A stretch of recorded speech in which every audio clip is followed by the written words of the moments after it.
हरे कृष्णा।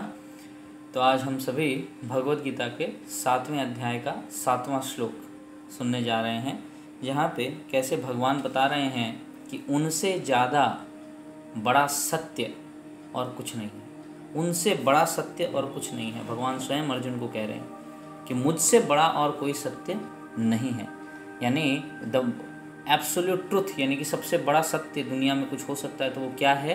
वो भगवान है। तो श्लोक है, मत्तः परत्तरं नान्यत् किंचित अस्ति धनंजय मयि सर्वम् इदं प्रोतं सूत्रे मणिगणा इव। श्लोक का तात्पर्य है कि मत्तः परत्तरं नान्यत्, मतलब मुझसे बड़ा सत्य और कुछ नहीं है। मत्तः परत्तरम, मुझसे ऊंचा, मुझसे बड़ा, मुझसे सुपीरियर, मुझसे श्रेष्ठ, न अन्यत, और कुछ नहीं है। मत्तः परत्तरम न अन्यत, मुझसे सुपीरियर, मुझसे बड़ा, मुझसे श्रेष्ठ, न अन्यत, और कुछ भी नहीं है। ये कौन कह रहा है? भगवान कृष्ण अर्जुन को कह रहे हैं कि मुझसे बड़ा और कुछ, मुझसे सर्वश्रेष्ठ, मुझसे श्रेष्ठ, मुझसे उत्कृष्ट और कुछ नहीं है। किंचित अस्ति धनंजय, यानी कि और कुछ भी नहीं है, छोटा थोड़ा सा भी, कोई भी ऐसा सत्य नहीं है हे धनंजय, मुझसे बड़ा ऐसा कोई भी सत्य या कुछ भी बड़ा नहीं है। और उसके बाद क्या कहते हैं? मयि सर्वम इदम प्रोतम, मयि सर्वम इदम प्रोतम, मुझे सब जगह देखा जा सकता है, मैं ही सब जगह हूं, मैं ही विराजमान हूं हर जगह पे। सूत्रे मणिगण इव, सूत्रे मणिगण, सूत्रे मणिगण का मतलब क्या है कि सूत्र, सूत्र मतलब धागा। तो धागे में जिस तरह से मणि, मणि का मतलब मोती, तो मोतियों को जैसे हम धागे के अंदर में पिरोते हैं तो धागा दिखाई नहीं देता है, लेकिन धागे की वजह से ही सारे मोती हैं। तो इसी तरह से मैं भी हर जगह हूं और मुझे हर जगह महसूस किया जा सकता है। कैसे? जैसे एक माला के अंदर में धागे को महसूस किया जा सकता है। तो बहुत ही सुंदर तरीके से भगवान ने बताया कि किस प्रकार से वो पूरे विश्व ब्रह्मांड में, पूरी सृष्टि के अंदर में विराजमान है, किस प्रकार से विराजमान है, ये भगवान यहाँ पे बता रहे। तो हम उदाहरण के तौर पे देख सकते हैं कि किसी कोई जो कंपनी हो, कोई फैक्ट्री हो, कोई कंपनी हो, उसका जो मालिक है, तो मालिक उस कंपनी के अंदर में हर समय नहीं रहता है, लेकिन वो मालिक उस कंपनी के सारे नियमों को, सारी चीज़ों को जानता है। मालिक की वजह से ही सारी चीज़ें समय समय पे हो रही हैं। मालिक ने ही उस कंपनी के नियमावली को सजाया है। उसके जो वर्किंग प्रिंसिपल्स हैं, उसके जितने भी वर्किंग ऑपरेशंस हैं, उसको किसने सजाया है? उस मालिक ने सजाया है। तो उसके ये कंपनी यदि एक सुचारू रूप से चल रही है, अच्छी तरीके से काम कर रही है कंपनी, इसका मतलब उसके अंदर डेफिनेटली कोई ना कोई व्यक्ति है जो इसके पीछे काम कर रहा है, उसका सीईओ है। हमें जानने की जरूरत नहीं कि कोई है, कहाँ है, दिखाओ जरा, तभी हम मानेंगे, ऐसा नहीं है। हम सभी मारुति कंपनी को जानते हैं जिसकी गाड़ियाँ बनती है, तो सबको पता है मारुति कंपनी के पीछे में व्यक्ति कोई ना कोई है, उसका मालिक है जो इतनी अच्छी तरीके से चला रहा है, इतनी अच्छी अच्छी गाड़ियाँ बना रहा है जिसे हम खरीद रहे हैं और यूज़ कर रहे हैं। उसके लिए हमें अलग से दिखाना नहीं, मारुति कंपनी का मालिक दिखाओ तभी हम मानेंगे, ऐसा तो नहीं है। तो जब सांसारिक चीज़ों में ऐसा नहीं है, हम सिंपल ज्ञान के द्वारा समझ सकते हैं, सिंपल बुद्धि से, बहुत ही साधारण तरीके से हम इसको समझ सकते हैं कि कैसे एक जो कंपनी चल रही है वो मालिक की वजह से चल रही है। इसी तरीके से भगवान कहते हैं कि जब एक माला है, माला के अंदर में कोई बच्चा भी समझ सकता है कि माला के अंदर में क्या, किस चीज़ ने उसको बांधा हुआ है? धागे ने बांधा हुआ है। वो जितने मोती हैं, वो मोती किससे जुड़े हुए हैं? उस धागे से जुड़े हुए हैं। और इसको समझने के लिए कोई विशिष्ट ज्ञान नहीं चाहिए हमें, साधारण सा ज्ञान से कोई भी समझ सकता है कि माला के जितने भी मोती हैं वो किसकी वजह से जुड़े हैं? धागे की वजह से। तो भगवान कहते हैं कि ऐसे ही मैं भी हूँ पूरी सृष्टि के अंदर, पूरे संसार के अंदर, और सब कुछ मेरे ऊपर में स्थित है और मैं सर्वव्यापी हूँ और मुझसे बड़ा सत्य कोई नहीं है। तो भगवान जो हैं, भगवान कृष्ण, उनसे सबसे पहले जो रूप निकलता है वो स्वयं प्रकाशित रूप, वो है बलराम जी। बलराम जी से बाद में चतुर्व्यूह निकलते हैं। चतुर्व्यूह मतलब 4 तरह के अवतार भगवान से निकलते हैं। बलराम जी से, भगवान से स्वयं प्रकाशित होते हैं बलराम जी। बलराम जी से चतुर्व्यूह यानी कि 4 अवतार निकलते हैं। क्या क्या हैं वो 4 उनके विशिष्ट अवतार? वो हैं वासुदेव, संकर्षण, अनिरुद्ध और प्रद्युम्न, ये 4 निकलते हैं। फिर इनमें से संकर्षण जो है उनसे फिर निकलते हैं वापस नारायण, और फिर नारायण से वापस दूसरे चतुर्व्यूह, यानी कि अनिरुद्ध, प्रद्युम्न, संकर्षण और वासुदेव, ये फिर से निकलते हैं दूसरे चतुर्व्यूह। और फिर इन दूसरे चतुर्व्यूह में फिर से संकर्षण से निकलते हैं महाविष्णु। उन महाविष्णु में से फिर निकलते हैं गर्भोदकसाई विष्णु। ये विष्णु जो हर एक ब्रह्मांड के अंदर घुसते हैं, यानी कि महाविष्णु ऐसे सो रहे हैं योग निद्रा में, उनके अंदर से हर एक रोए से उनके एक ब्रह्मांड निकल रहा है, और उस हर एक ब्रह्मांड के लिए फिर उस महाविष्णु में से ही एक गर्भोदकसाई विष्णु निकलते हैं, जो उस एक ब्रह्मांड के गर्भ में जाकर के उस ब्रह्मांड को स्थिर करते हैं। वरना वो एक बुलबुले के जैसा है। पानी का बुलबुला कितने समय तक रह सकता है? बहुत ही कम समय तक। इसी प्रकार से वो ब्रह्मांड, हमारा ब्रह्मांड इसी प्रकार से है, वो उतने से कम समय के लिए है। मतलब जब तक भगवान ने ऐसे सांस छोड़ी है, ये जो सांस छोड़ी है उन्होंने, तो सारे के सारे ब्रह्मांड बाहर निकले। जैसे ही वो सांस अंदर खींचेंगे फिर से सारे अंदर घुस जाएंगे। सिर्फ उतने समय के लिए हमारा ब्रह्मांड है, और उतने समय के लिए भी वो ब्रह्मांड स्थिर नहीं है। तो उसको स्थिर कौन करता है? महाविष्णु में से ही एक और अवतार निकलते हैं विष्णु के, वो जिनका नाम है गर्भोदकसाई विष्णु, जो हर ब्रह्मांड के गर्भ में जाकर के उस ब्रह्मांड को स्थिर करते हैं। और इसीलिए ये जो ब्रह्मांड है ये स्थिर है। क्यों? क्योंकि उसके अंदर में गर्भोदकसाई विष्णु है। हम जो देखते हैं कि इतने सारे तरह तरह के जो ग्रह हैं वो ग्रह घूम रहे हैं, हम क्या सोचते हैं? ये सब गुरुत्वाकर्षण बल है, gravitational force, Newton's law of gravity, उसकी वजह से घूम रहे हैं। तो गुरुत्वाकर्षण बल तो है, पर किसकी वजह से है? किसने इनको स्थिर किया हुआ है? किसने इनको ऐसा स्टेबल कर दिया कि हाँ भैया अब तुम ना यहाँ हिलोगे ना वहाँ हिलोगे? ऐसा फिक्स किसने कर दिया? एक इक्विलिब्रियम बैलेंस किसने ला के छोड़ा है? वो है वो विष्णु के अवतार, वो है वो भगवान। तो भगवान यही कहते हैं, माला के अंदर में जैसे हमें वो दिखाई नहीं देते हैं। क्या नहीं दिखाई देते हैं? धागा दिखाई नहीं देता है माला के अंदर में, लेकिन हमें समझ में आ जाता है कि ये जो मोती हैं ये अपने आप से हवा में नहीं झूल रहे हैं। इनके अंदर में, इनके पीछे में कोई राज है जिसने इनको सबको बांधा हुआ है, पकड़ा हुआ है। और वो क्या है? वो धागा है, वो सूत्र है, वो सूत्र है जिसने इन सारी मणियों को बांधा हुआ है। तो भगवान कहते हैं सूत्रे मणिगणा हुआ, उसी सूत्र के समान मैंने भी इस पूरे ब्रह्मांड को, ये जितने ग्रह हैं सूर्य के चारों तरफ, हम जानते हैं कि ये सारे ग्रह घूम रहे हैं। तो ये कैसे घूम रहे हैं? ये वो बांध के रखे हैं, भगवान ने इन सबको बांध के रखा हुआ है गर्भोदकसाई विष्णु के रूप में। और फिर इसीलिए भगवान ये ब्रह्म संहिता में ऐसा कहते भी, अंडांतरस्थ परमाणु चयांतरस्थम, कि हर एक अंडांतरस्थ परमाणु, हर एक परमाणु के अंदर फिर मैं घुसता हूँ, हर एक अणु के अंदर मैं फिर घुसता हूँ। कैसे घुसते हैं? तो बाद में ये जब एक ब्रह्मांड को उन्होंने स्थिर कर दिया, उसके बाद में जितने जीव हैं, जितने अणु हैं, जितने एटम्स हैं, उन सब एटम्स के अंदर में, उन सब अणुओं के, उन सब जीवों के अंदर में फिर से भगवान जाते हैं। कौन से रूप में? तो गर्भोदकसाई विष्णु के अंदर से एक और विष्णु का अवतार निकलता है जिसका नाम है क्षीरोदकसाई विष्णु, जिसे हम परमात्मा भी कहते हैं। वो इन सारी आत्माओं के अंदर में जाते हैं और इन सारी आत्माओं के साथ में रहते हैं।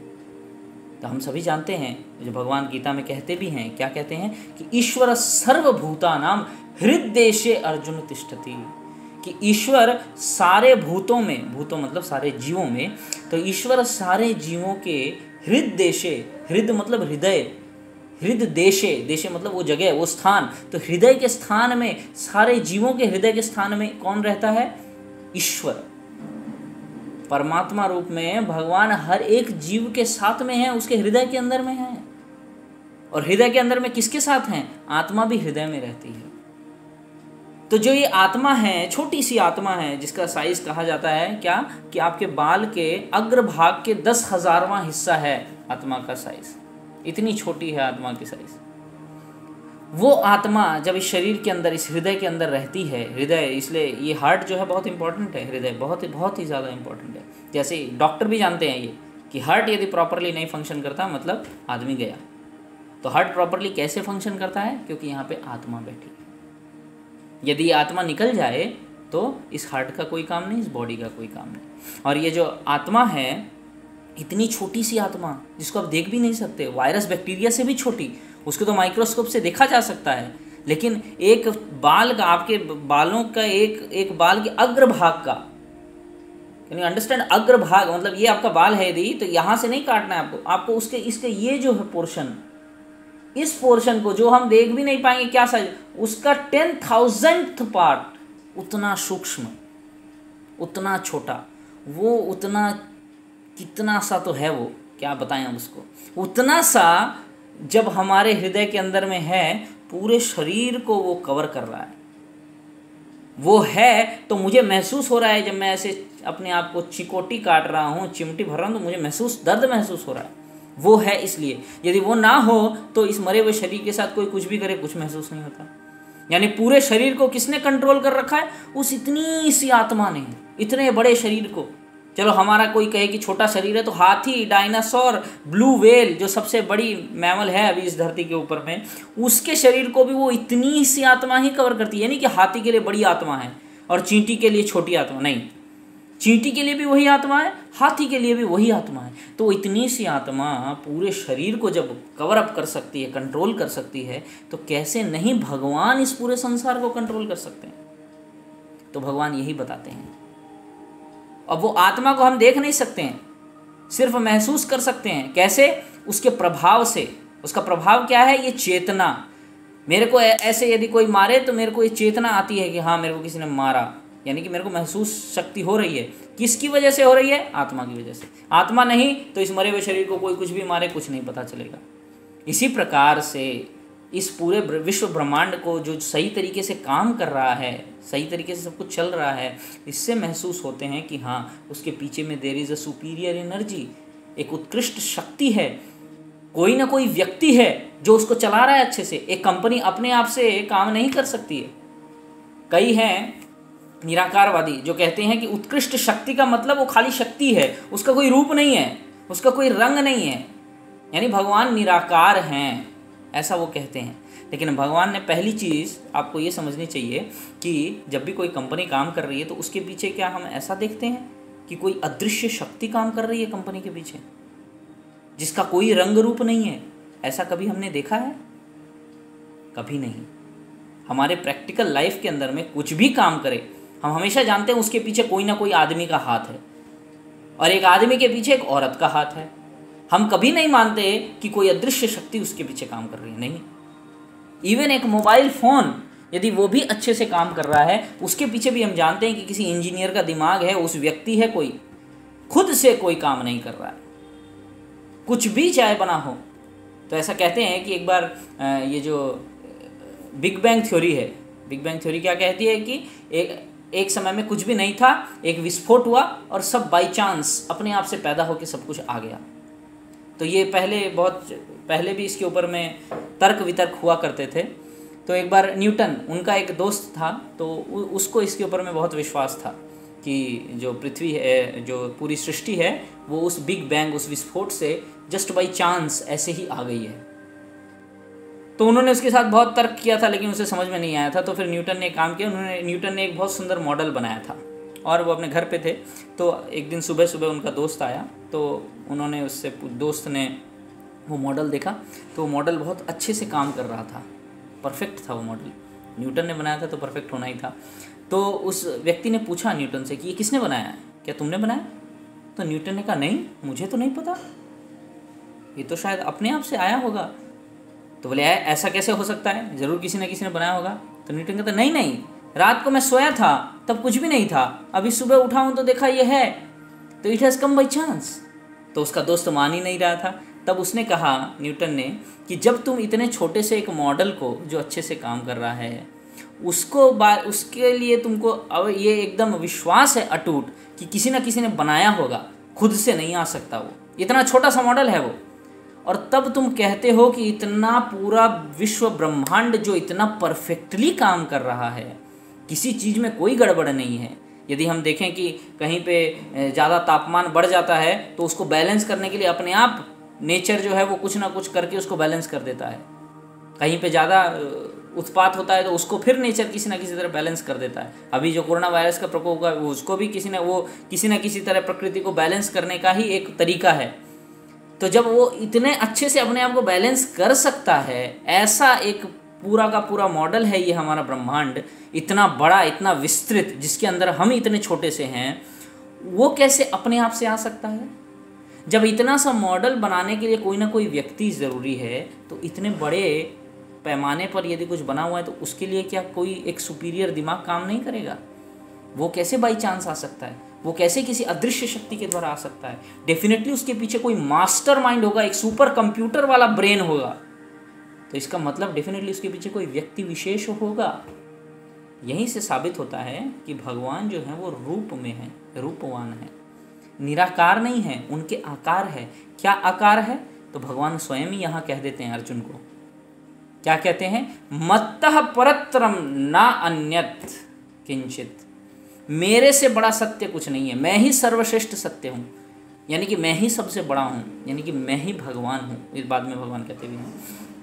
तो यानी कि भगवान स्वयं कह रहे हैं कि मैं मतलब कौन? भगवान कृष्ण। कैसे हैं भगवान कृष्ण? भगवान कृष्ण ऐसे हैं, 2 हाथ 2 पैर हैं भगवान के, रूप है उनका इतना सुंदर, जिसके ऊपर में सब गोपियाँ, कितनी कोटि कोटि गोपियाँ थी, सब मोहित हैं, पूरे वृंदावन वासी जिनके ऊपर मोहित हैं।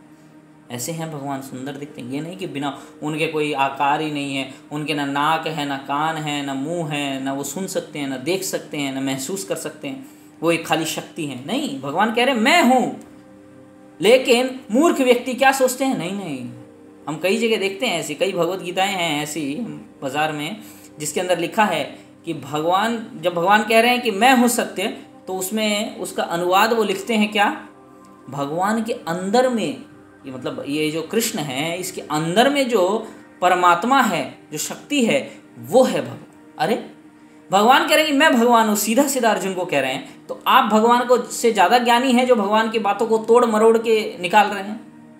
इसका मतलब क्या? आप अपनी बुद्धि से चलना चाहते हैं, भगवान को नहीं मानना चाहते हैं। आपने अपनी बुद्धि से किसी को भगवान बनाया, और आपकी बुद्धि गड़बड़ हो सकती है। इसीलिए कहा जाता है कि शास्त्रों से हमें जो भी ज्ञान लेना चाहिए, शास्त्रों से लेना चाहिए, वरना किसी का भी दिमाग कैसा भी हो सकता है जो कुछ भी नया कुछ बना सकता है। तो यहाँ पे सीधे सीधे तौर पे भगवान क्या कहते हैं? मत्तः परत्रम नान्यत, मेरे से बड़ा सत्य, मेरे से सर्वश्रेष्ठ और कुछ नहीं है इस जगह में। और किंचित अस्ति धनंजय मयि सर्वमितम प्रोतम, मैंने ही सबको, सब जगह में सर्वव्यापी हूँ, मैंने ही सबको बांध रखा। कैसे? सूत्र मणिगणैवा, जैसे एक धागा पूरे सारे मोतियों को एक माला के अंदर में पिरो देता है, वैसे मैं इस पूरी सृष्टि का संचालन कर रहा हूँ। सारे ग्रह जो हैं, जिनको हम देखते हैं क्या, all planets are revolving around the sun and on their path, on their predestined path. तो वो जो पाथ है वो क्या है? कौन उसको उसमें घुमा रहा है? भगवान घुमा रहे हैं। अदृश्य है वो कैसे घुमा रहे हैं? भगवान कर रहे हैं। कैसे पता? यहाँ पे कह रहे हैं जैसे एक धागा सबको पिरो के रखता है सारे मोतियों को, वैसे। तो आप दिख नहीं सकते, उसको समझ सकते हैं उसके रिजल्ट से। तो इसी तरह से हम समझते हैं कि भगवान से बड़ा सत्य और कुछ नहीं है। तो हर एक व्यक्ति के जीवन का उद्देश्य क्या होना चाहिए? उस परम सत्य को जानना। जब हम उस परम सत्य को जान जाएंगे तो क्या होगा? जन्म कर्म च मे दिव्यम एवं यो वेति तत्वतः त्यक्ता देहम पुनर्जन्म नयति। यदि आप भगवान के जन्म और कर्मों को जान जाएं जो दिव्य हैं, तो जब आप ये देह त्यागेंगे, पुनर्जन्म न विद्यते, वापिस आपको जन्म नहीं लेना पड़ेगा, आपको मुक्ति मिल जाएगी इन सबसे। यही भगवान यहाँ पे बताना चाह रहे हैं, और हमारा जीवन का उद्देश्य भी यही है, ये समझना। हरे कृष्ण।